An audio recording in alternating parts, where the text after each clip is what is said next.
Kita ke informasi berikutnya pemirsa, polemik pengadaan mobil dinas senilai 8,5 miliar rupiah di tengah kebijakan efisiensi anggaran memicu sorotan publik di Kalimantan Timur. Gubernur Kaltim Rudi Masud menegaskan hingga kini dirinya belum menggunakan kendaraan dinas milik Pemprov untuk operasional di daerah. Rudi menyebut aktivitasnya di Kaltim masih ditopang kendaraan pribadi, bahkan menurut Rudi kondisi mobil tersebut sudah tidak lagi prima. Politikus Partai Golkar itu menanggapi santai polemik yang berkembang terkait pengadaan mobil dinas senilai 8,5 miliar. Menurut Rudi, proses pengadaan mobil dinas dilakukan sesuai ketentuan. Ia merujuk pada Permendagri nomor 7 tahun 2006 yang mengatur spesifikasi kendaraan dinas kepala daerah, yakni jenis sedang 3.000 cc serta jenis Jeep 4.200 cc. Rudi menyatakan dirinya tidak secara spesifik menentukan harga, melainkan menyesuaikan dengan teknis dan kualitas sebagaimana diatur regulasi.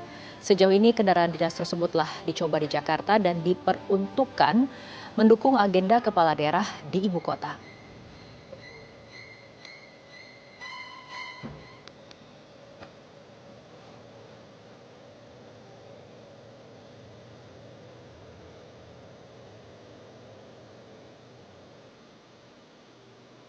Di sisi lain, Sekjen Partai Golkar Sarmuji mengaku telah berkomunikasi langsung dengan Gubernur Rudi Masud dan meminta agar kebijakan tersebut lebih mempertimbangkan sensitivitas publik, terutama di tengah situasi efisiensi anggaran. Sarmuji menegaskan setiap kebijakan penggunaan anggaran publik tetap harus diukur dengan kondisi masyarakat.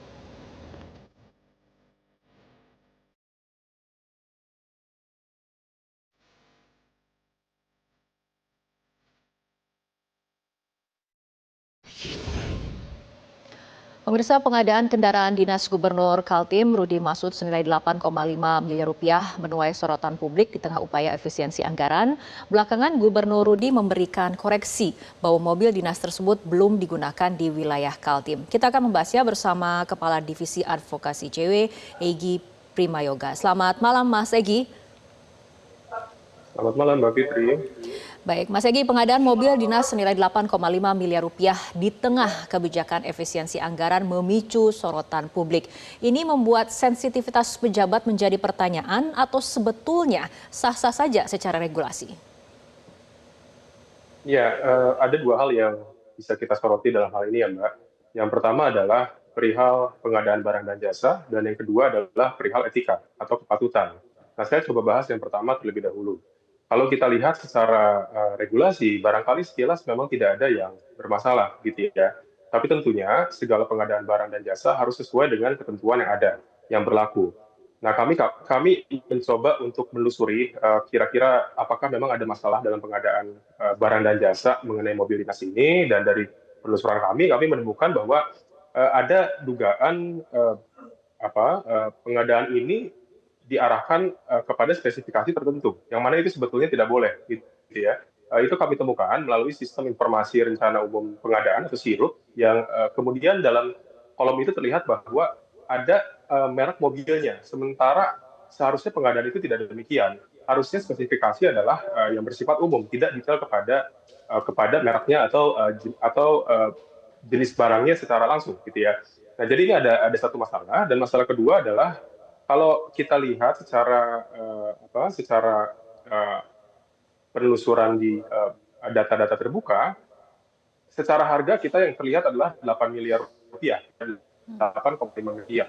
Tapi kalau kita lihat di data terbuka, sebetulnya mobil dengan jenis yang serupa, gitu ya, itu tidak sampai 8,5 miliar rupiah, tapi hanya 6,2 miliar, hanya sekitar angka tersebut. Jadi ada dugaan ini juga harganya tidak wajar. Namun demikian kita juga perlu meminta penjelasan kepada aparat yang berwenang, gitu ya, ada inspektorat di sana yang semestinya bisa menjelaskan kenapa tadi ada dugaan pengarahan kepada spesifikasi tertentu, dan juga kedua tadi harganya kok bisa lebih besar dibanding harga yang ada, gitu ya. Jadi hal itu dulu Mbak yang pertama perlu kami soroti.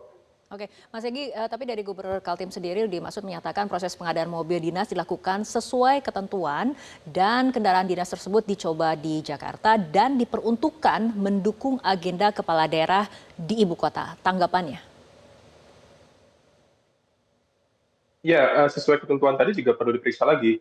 Itu kan pernyataan dari pemerintah, gitu ya, dari pemerintah Provinsi Kalimantan Timur. Tapi kita tadi melihat ternyata ada dugaan itu tidak sesuai dengan ketentuan yang berlaku. Entah tadi perihal harga yang lebih diduga harganya bisa lebih mahal, atau juga tadi diarahkan kepada spesifikasi tertentu, yang mana itu semestinya tidak sesuai dengan ketentuan, gitu ya. Jadi itu harus harus kita lihat juga, jangan sampai kita menelan informasi mentah-mentah yang disampaikan oleh pemerintah Provinsi Kalimantan Timur.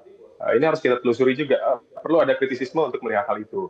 Yang kedua, andai kata ternyata ketentuannya dinyatakan betul sekalipun, saya rasa ini bukan decision atau keputusan yang patut ya, karena kita tahu bahwa sekarang warga masyarakat banyak mengalami kesulitan, lalu kemudian ada angka sebesar 8, miliar rupiah digelontorkan untuk mobil dinas.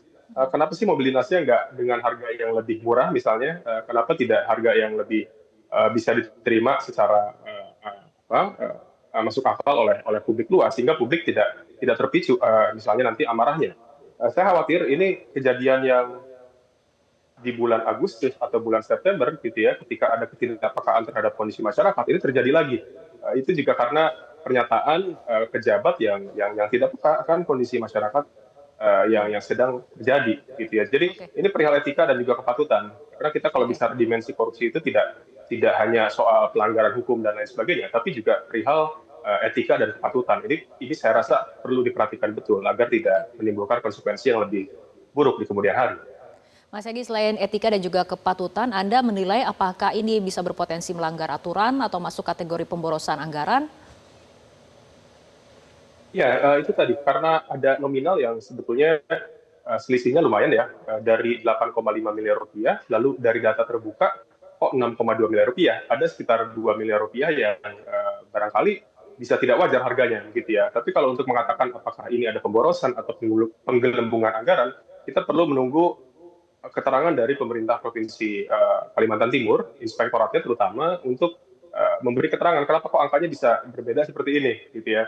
Karena kalau misalnya memang benar angkanya sampai sebesar itu yang dikeluarkan, maka anggaran publik sebesar 2, miliar rupiah paling tidak itu bisa terbuang sia-sia gitu ya.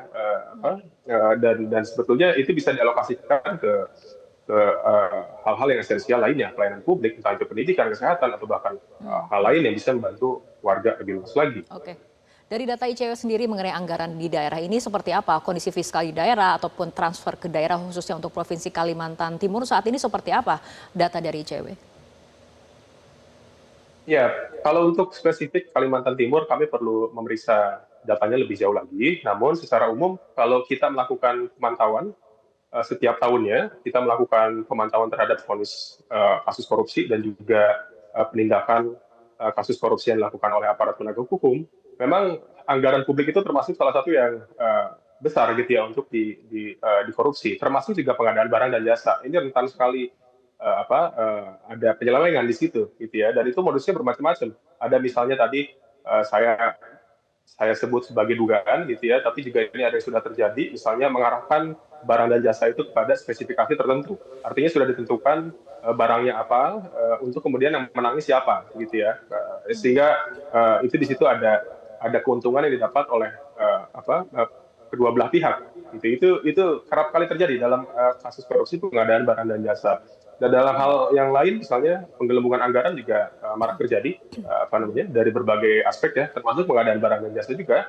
Penggelembungan anggaran itu terjadi yang semestinya harganya lebih murah, tapi digelembungkan supaya pihak-pihak yang mendapatkan atau melakukan praktik korupsi itu mendapatkan keuntungan dari situ. Gitu ya. Jadi saya rasa ini bukan suatu permasalahan yang sepele dan harus diperhatikan lebih jauh lagi secara serius bahkan oleh aparat penegak hukum gitu ya untuk ditelusuri bahwa apakah ada pelanggaran di sini dalam Oke. prosesnya.